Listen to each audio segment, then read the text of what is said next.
সমাজের একটা নিম্ন শ্রেণীর মানুষও এই কথাটাকে বিশ্বাস করে স্বীকার করে, সমাজের উচ্চ লেভেলের মানুষও স্বীকার করে বিশ্বাস করে। সেই কথাটা কি? সেটা হলো এই যে আমরা যে দুনিয়াতে বসবাস করতেছি, এই দুনিয়াতে আমরা চিরকাল থাকব না। কি বলেন? এমন কোন মানুষ আমাদের সমাজে আছে যে এটা বিশ্বাস করে তার মৃত্যু হবে না? এমন কোন মানুষ আছে বলেন? সে মুসলিম হোক অমুসলিম হোক, সকলেই এই কথাটা স্বীকার করতে বাধ্য যে আমাকে মৃত্যুর স্বাদ আস্বাদন করতে হবে, মৃত্যুবরণ আমাকে আপনাকে করতে হবে। সকলে এই কথা স্বীকার করে। হ্যাঁ, তবে এই আশা থাকে আমি বৃদ্ধ হব, আমার বয়স 100 হবে, নাতি পুতি হবে, তাদের সাথে খেলাধুলা করব, তারপরে আমার মৃত্যু হবে, এমন আশা থাকে। কিন্তু মৃত্যু যে হবে, মৃত্যু যে সকলকে বরণ করতে হবে, এই জিনিসটা সকলে স্বীকার করে বিশ্বাস করে। এবং এই জিনিসটা স্বীকার করার জন্য কোনো শিক্ষার দরকার আছে বলেন? শিক্ষিত লোক যেমনি ভাবে মানে, অশিক্ষিত লোকও মানে। মুসলমানরা যেমনি ভাবে মানে, অমুসলমানরাও মানে। যদি দুনিয়াতে এই মৃত্যু থেকে বাঁচার মতন যদি কোনো উপায় থাকতো, এই মৃত্যু নামক জিনিস থেকে বাঁচার জন্য যদি কোনো রাস্তা থাকতো, তাহলে ফেরাউন শত চেষ্টা করত মৃত্যু থেকে বাঁচার জন্য, নমরুদ চেষ্টা করত মৃত্যু থেকে বাঁচার জন্য, হামান চেষ্টা করত মৃত্যু থেকে বাঁচার জন্য। তাদের কাছে তো অর্থের অভাব ছিল না, ক্ষমতার অভাব ছিল না, কোনো কিছুর অভাব ছিল না, কিন্তু এত সব কিছু থাকার পরেও তারা মৃত্যু থেকে নিজেদেরকে বাঁচাইতে পারে নাই। এই জন্যই আল্লাহ তাআলা কোরআনের মধ্যে বলছেন, কুল্লু নাফসিন যায়িকাতুল মাউত, যত প্রাণদার প্রাণী আছে সকল প্রাণীকেই মৃত্যুর স্বাদ আস্বাদন করতে হবে। আপনাদের কাছে আমার প্রশ্ন, আমরা যারা এখানে আছি, আমরা সকলেই বিশ্বাস করি কিনা যে এই দুনিয়াতে আমরা থাকতে পারবো না, আমাদেরকে মৃত্যুবরণ করতে হবে? বিশ্বাস করেন আপনারা? একটু জোরে বলেন, বিশ্বাস করেন? তাহলে এই যে দুনিয়াতে আমরা থাকতে পারবো না, আজ থেকে 20 বছর 30 বছর 50 বছর আগে আমরা দুনিয়াতে ছিলাম না, এখন আসি আবার থাকবো না। তাহলে এখানে আমাদের প্রত্যেকের মেজাজের মধ্যে একটা প্রশ্ন তৈরি করার দরকার যে এই দুনিয়াতে তো আমি ছিলাম না, এই দুনিয়াতে আছি। আমি যদি হাজারো চেষ্টা করি, অর্থ ব্যয় করি, ক্ষমতা ব্যয় করি, কোনো কিছু দিয়েই এই মৃত্যু নামক জিনিস থেকে আমি বাঁচতে পারবো না, তাহলে এই দুনিয়াতে আমি কেন আসলাম? আল্লাহ তাআলা এই দুনিয়াতে আমাকে কেন পাঠাইলেন? কোন মুসলমান যদি তার দিলের মধ্যে এই প্রশ্নটা জাগ্রত করতে পারে যে আমি তো এই দুনিয়াতে থাকবো না, মৃত্যু আমাকে মেনে নিতেই হবে, মৃত্যুর স্বাদ আমাকে গ্রহণ করতেই হবে, তাহলে যেই দুনিয়ায় আমি চাইলেও থাকতে পারবো না, সেই দুনিয়ায় আমি কেন আসলাম? আল্লাহ তাআলা আমাকে কেন পাঠাইলেন? কোন মুসলমান যদি নিজের অন্তরে, নিজের মেধার মধ্যে এই প্রশ্নটা তৈরি করতে পারে, এই প্রশ্নের উত্তর যদি সে খুঁজে, তাহলে তার জীবন পরিবর্তন হওয়ার জন্য এতটুকুই যথেষ্ট। আমাদের এটা খোঁজার দরকার আছে কিনা? আমরা দুনিয়াতে কেন আসলাম এটা জানার দরকার আছে না? আল্লাহ তাআলা সূরাতুল মুলকের মধ্যে এর জবাব দিবেন। আল্লাহ তাআলা বলতেছেন, আউযু বিল্লাহি মিনাশ শাইতানির রাজীম, আল্লাযী খালাকাল মাউতা ওয়াল হায়াতা লিয়াবলুয়াকুম আইয়ুকুম আহসানু আমালা। আল্লাহ তাআলা এই আয়াতের মধ্যে বলতেছেন, হে আমার বান্দারা শোনো, তোমরা এই দুনিয়াতে ছিল না, আমি তোমাদেরকে দুনিয়াতে ছোট্ট একটা হায়াত দিয়ে পাঠাইছি। কারো 20 বছর 30 বছর 40 বছর 50 বছর 60 বছর সর্বোচ্চ 100 বছর, এতটুকু হায়াত দিয়ে তোমাদেরকে আমি দুনিয়াতে পাঠাইছি। এরপরে আমি আরেকটা জীবন, আরেকটা জিনিস সৃষ্টি করছি, যেটার নাম হলো মউত, মৃত্যু। এই যে তোমাদেরকে হায়াত দিলাম, এরপরে আবার মৃত্যু দান করব। এই মাঝখানের সময়টুকু আমি তোমাদেরকে কেন দিছি জানো? একমাত্র কারণ হলো আমি তোমাদেরকে পরীক্ষা করতে চাই, আমি তোমাদেরকে যাচাই করতে চাই, আমি তোমাদেরকে বাছাই করতে চাই, কে আমার কথা মানো আর কে মানো না। শুধুমাত্র আল্লাহ তাআলা আমাদেরকে পরীক্ষা করার উদ্দেশ্যে যে আমরা কে আল্লাহর হুকুম মানি আর কে আল্লাহর হুকুম মানি না, এতটুকু কাজের জন্য আল্লাহ তাআলা আমাদেরকে দুনিয়াতে পাঠাইছেন। আমরা যে এই দুনিয়াতে আছি, দুনিয়াটা আমাদের জন্য পরীক্ষার হল। কিসের হল বলেন? পরীক্ষার হল। আমরা প্রতিটা মুহূর্তে মুহূর্তে আল্লাহ তাআলার কাছে পরীক্ষা দিতেছি। এই পরীক্ষায় যদি আমরা সফলতা লাভ করতে পারি, তাহলে আমরা পরকালীন জিন্দেগি আমাদের সুখের হবে, শান্তির হবে, এবং অনন্তকাল আমরা সুখে শান্তিতে থাকতে পারবো।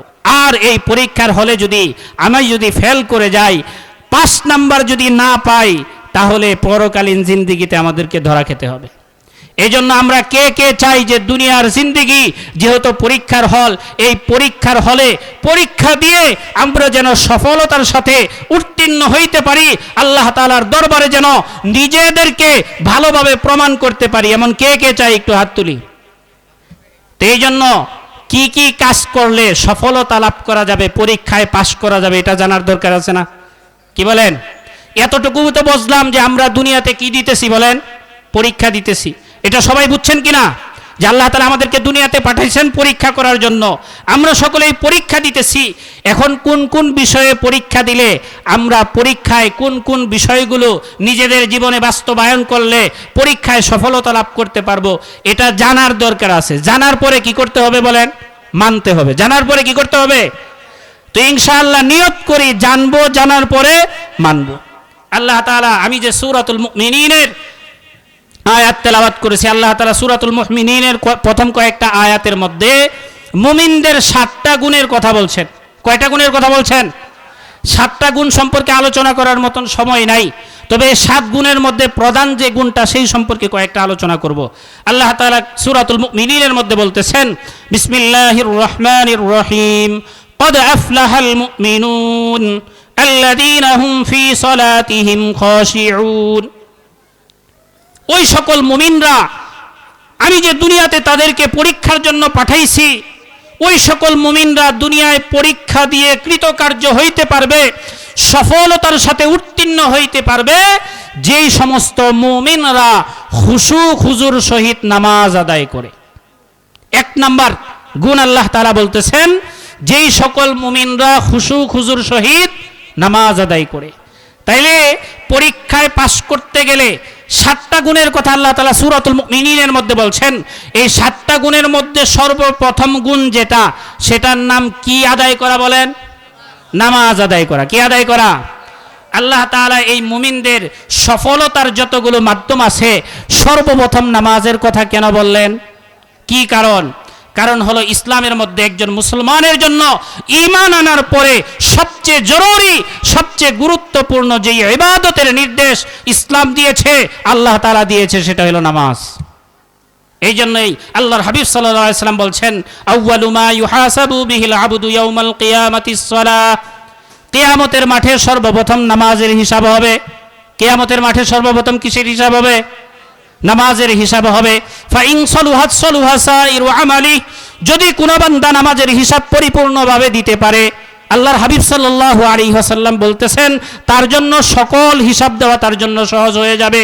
সে রোজার হিসাবও দিতে পারবে, যাকাতের হিসাবও দিতে পারবে, হজের হিসাবও দিতে পারবে, যাবতীয় যত হিসাব আছে সকল হিসাব দেওয়া তার জন্য সহজ হয়ে যাবে যদি সে নামাজের হিসাবটা পরিপূর্ণ দিতে পারে। এরপরে আল্লাহর হাবিব সাল্লাল্লাহু আলাইহি ওয়াসাল্লাম বলতেছেন, ওয়াইন ফাসাদাত ফাসাদা সাইরু আমালি, আর যদি কোনো বান্দা নামাজের হিসাব দিতে গিয়ে ধরা খেয়ে যায়, কোন বান্দা যদি সঠিকভাবে নামাজের হিসাব দিতে না পারে, ফাসাদাত সাইরু আমালি, তাহলে সকল আমলের হিসাব দিতে গিয়ে সে আটকে যাবে। সহজ কথায় বললে, যার নামাজ ঠিক সব ঠিক, যার নামাজ ঠিক সব ঠিক, যার নামাজ ঠিক নাই তার কোনো কিছুই ঠিক নাই। কোরআনের এক আয়াতের মধ্যে আল্লাহ তাআলা বলেন, ইন্নাস সালাতা তানহা আনিল ফাহশাই ওয়াল মুনকার। হে আমার বান্দারা, জানো নামাজ কত পাওয়ারফুল ইবাদত, এই নামাজের মধ্যে আমি কত ক্ষমতা দিয়েছি, কত পাওয়ার দিয়েছি জানো? আল্লাহ তাআলা বলতেছেন, এই নামাজ তোমাকে গুনার কাছ থেকে, অশ্লীল কাজ থেকে, খারাপ কাজ থেকে বাঁচাবে, রক্ষা করবে। অর্থাৎ তোমার নামাজ তোমাকে অশ্লীল কাজ থেকে বাঁচাবে, তোমার নামাজ তোমাকে অন্যায় কাজ থেকে বাঁচাবে, তোমার নামাজ তোমাকে অপরাধ করা থেকে বাঁচাবে। এটা কে বলতেছেন? আল্লাহ তাআলা বলতেছেন কোরআনের মধ্যে যে ইন্নাস সালাতা তানহা আনিল ফাহশাই ওয়াল মুনকার, যে নিশ্চয়ই নামাজ তোমাকে গুনার কাছ থেকে বাঁচাবে। নামাজের অসংখ্য ফজিলত রয়েছে, যদি সুযোগ হয় বলবো। এখানে একটা প্রশ্ন জাগ্রত হয়, ভালো করে খেয়াল করুন। আল্লাহর হাবিব সাল্লাল্লাহু আলাইহি ওয়াসাল্লাম বলছেন নামাজ ঠিক, অন্যান্য আমলের হিসাব ঠিক, আর আল্লাহ তাআলা কোরআনের মধ্যে বলতেছেন নামাজ তোমাকে গুনাহ থেকে বাঁচাবে, নামাজ তোমাকে অশ্লীল কাজ থেকে বাঁচাবে। এখন আপনাদের সামনে আমি একটা প্রশ্ন রাখতে চাই। প্রশ্নটা হইল, আমাদের সমাজে এমন অনেক মানুষ আছে কিনা যে নামাজও আদায় করে আবার সুদও খায়? কথা বলতে হবে, জুড়ে বলতে হবে। নামাজও আদায় করে সুদও খায়, এমন মানুষ আছে? নামাজও আদায় করে ঘুষও খায় এমন মানুষ আছে, নামাজও আদায় করে জিনার কাজে লিপ্ত এমন মানুষ আছে, নামাজ আদায় করে বেপরদায় চলে এমন মানুষ আছে না নাই? তাহলে আল্লাহ তাআলা যে বললেন যে নামাজ তোমাকে গুনাহ থেকে বাঁচাবে, তা আমার নামাজ তো আমাকে গুনাহ থেকে বাঁচায় না। আল্লাহ তাআলার কথার মধ্যে কি কোনো সন্দেহ আছে? সন্দেহ নাই। তাহলে আল্লাহর কথা সত্য, তাহলে আমার নামাজ আপনার নামাজ কেন আমাকে আপনাকে গুনার কাছ থেকে বাঁচাইতে পারতেছে না, এটা জানার দরকার আছে কিনা বলেন। এই জন্য উলামা একরামগণ বলছেন নামাজ 5 ধরনের, নামাজই 5 প্রকার। নামাজই কত প্রকার বলেন? 5 প্রকার। 5 প্রকার নামাজির নামাজ 5 ধরনের, এবং এই 5 ধরনের নামাজের ফলাফল 5 রকম। এখন আপনি কোন দলে আছেন এটা আমার বলার দরকার নাই। যদি সুযোগ হয় এই 5টা প্রকার আলোচনা করি, এরপরে আপনি নিজে যদি নিজেরা জিজ্ঞাসা করেন কয় নম্বরে আছেন, সিরিয়ালে 1 না 2 না 3, ইনশাল্লাহ নিজেই বুঝে যাবেন। এই জন্য একটু মনোযোগ সহকারে শোনার দরকার আছে কিনা। আপনারা বিরক্ত হইতেছেন তো? যেই কথাটা বলতেছিলাম, নামাজি কয় প্রকার বলেন? 5 প্রকার। 1 নম্বর প্রকারের নামাজি অনিয়মিত নামাজি। কি নামাজি? ফজর পড়লে জোহর পড়ে না, জোহর পড়লে আসর পড়ে না, আসর পড়লে মাগরিব পড়ে না, সপ্তাহে কোনো নামাজই পড়ে না, শুধু জুমার নামাজ পড়ে, বৎসরে শুধুমাত্র 2 ঈদের নামাজ পড়ে, এমন নামাজি আমাদের সমাজের মধ্যে আছে না নাই? আছে। তো 1 নম্বর প্রকারের নামাজি যে অনিয়মিত নামাজি। কি নামাজি বলেন? অনিয়মিত নামাজি। এই অনিয়মিত নামাজের ফলাফল কি হবে? হাদিসের মধ্যে আসছে, কোনো ব্যক্তি যদি উজর ছাড়া 1 ওয়াক্ত নামাজ কাজা করে, উজর ছাড়া 1 ওয়াক্ত নামাজ কাজা করে, তাকে 2 হুকবা পরিমাণ জাহান্নামের আগুনে জ্বলতে হবে। নাউজুবিল্লাহ। হুকবার পরিমাণ কতটুকু এটা হাদিসের মধ্যে উল্লেখ নাই। মুহাদ্দিসে কেরামগণ বিভিন্ন তাফসীর করছেন, দীর্ঘ বছরের কথা বলছেন। আমরা যদি ধরেও নেই 1 হুকবা পরিমাণ, মনে করেন ধরে নিলাম 1 বছর, তাহলে 1 ওয়াক্ত নামাজ কাজা করার জন্য কমপক্ষে 2 বছর জাহান্নামের আগুনে জ্বলতে হবে। 1 ওয়াক্ত নামাজ কাজা করার জন্য কমপক্ষে কত বছর? 2 বছর। এটা কথার কথা ধরে নিলাম 2 বছর জাহান্নামের আগুনে জ্বলতে হবে। এখন আমার আপনার হিসাব সহজ, আমি আপনি হিসাব বের করে জীবনে কত ওয়াক্ত নামাজ কাজা করছি, তার সাথে যদি 2 বছরে গুণ দেই, ফলাফল বের হয়ে যাবে যে আমি কত বছর জাহান্নামের আগুনে জ্বলবো, আপনি কত বছর জাহান্নামের আগুনে জ্বলবেন। কি বলেন? ফলাফল বের হবে কিনা? বের হবে। এখন অনেকে মনে করতে পারেন তাহলে তো সমস্যা নাই, এই 100, 200, 500 বছর জাহান্নামের আগুনে জ্বললাম, এরপরে তো আল্লাহ তাআলা মাফ করবেনই। কারণ এক হাদিসের মধ্যে তো আছে, মান ক্বালা লা ইলাহা ইল্লাল্লাহ দাখালাল জান্নাহ, যে ব্যক্তি লা ইলাহা ইল্লাল্লাহ পাঠ করছে সে তো জান্নাতে যাইবে। কথা এটা সত্য, হাদিস সত্য, জান্নাতে যাবে। কিন্তু জান্নাতে যাওয়ার আগে অবস্থা এমন হবে, জাহান্নামের শাস্তি ভোগ করতে করতে অবস্থা এমন হবে, তখন আর জান্নাতের স্বাদটা তেমন ভাবে উপলব্ধি হবে না, উপলব্ধি হবে না। দুনিয়াতে আমরা যত আগুন ব্যবহার করে থাকি, এর মধ্যে সবচেয়ে দুর্বল আগুন যেটা, সেটা হলো মোমের আগুন। মোমের আগুন। পুরো বিশ্বের মধ্যে যত বড় শক্তিশালী ব্যক্তি হোক, যত পাহলুয়ান ব্যক্তি হোক, মোমের আগুনের ভিতরে এমন কারো শক্তি আছে যে 5টা মিনিট সে তার আঙ্গুলটাকে ধরে রাখতে পারবে? এমন কারো ক্ষমতা আছে? একটু যদি আগুনের ভিতরে ছ্যাক লেগে যায়, তাহলে আমরা থুতু দিয়ে কুল পাই না, ঠান্ডা পানি দেওয়ার চেষ্টা করি এই আগুনের তাপ থেকে বাঁচার জন্য। তাহলে সেই জাহান্নামের আগুন, যে আগুনকে জ্বালাইতে জ্বালাইতে সেই আগুনের রং পরিবর্তন হয়ে গেছে, লাল বর্ণ কালো হয়ে গেছে, সেই আগুনের ভিতরে যদি আমাকে এই নামাজের কারণে বছরের পর বছর, শত শত বছর, হাজার হাজার বছর যদি আমাকে আপনাকে জ্বলতে হয়, তাহলে তখন আমার আপনার অবস্থাটা কি হবে? একটু চিন্তা করে দেখি। নামাজ ছেড়ে দিচ্ছি, একটু চিন্তা করে দেখি যে এই নামাজ ছাড়ার কারণে আমার অবস্থা কি ভয়াবহ হবে। তো এই জন্য 1 নম্বর প্রকার নামাজি বললাম অনিয়মিত নামাজি। এই নামাজের ফলাফল হলো 1 ওয়াক্ত নামাজ কাজা করার জন্য কমপক্ষে তাকে 2 হুকবা পরিমাণ জাহান্নামের আগুনে জ্বলতে হবে। দ্বিতীয় প্রকারের নামাজি হলো নামাজ নিয়মিতই পড়ে কিন্তু নামাজের মধ্যে অমনোযোগী। নামাজে যখন আমরা দাঁড়াই, নামাজের মধ্যে বিভিন্ন চিন্তা ভাবনা আসে কিনা? কি বলেন?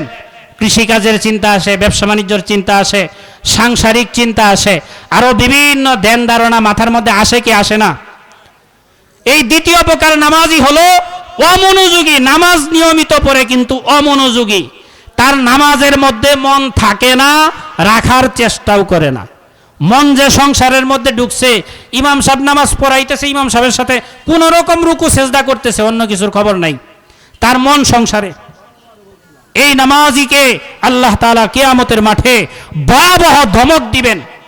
সকল দুনিয়ার সকল মানুষের সামনে আল্লাহ তাআলা বলবেন, তুমি আমার সামনে দাঁড়ায়া সংসারের চিন্তা করেছো, আমার সামনে দাঁড়ায়া দোকানের চিন্তা করেছো, আমি আল্লাহর সামনে দাঁড়ায়া আমাকে নিয়ে কল্পনা না করে তোমার কল্পনায় অন্য কিছু ছিল।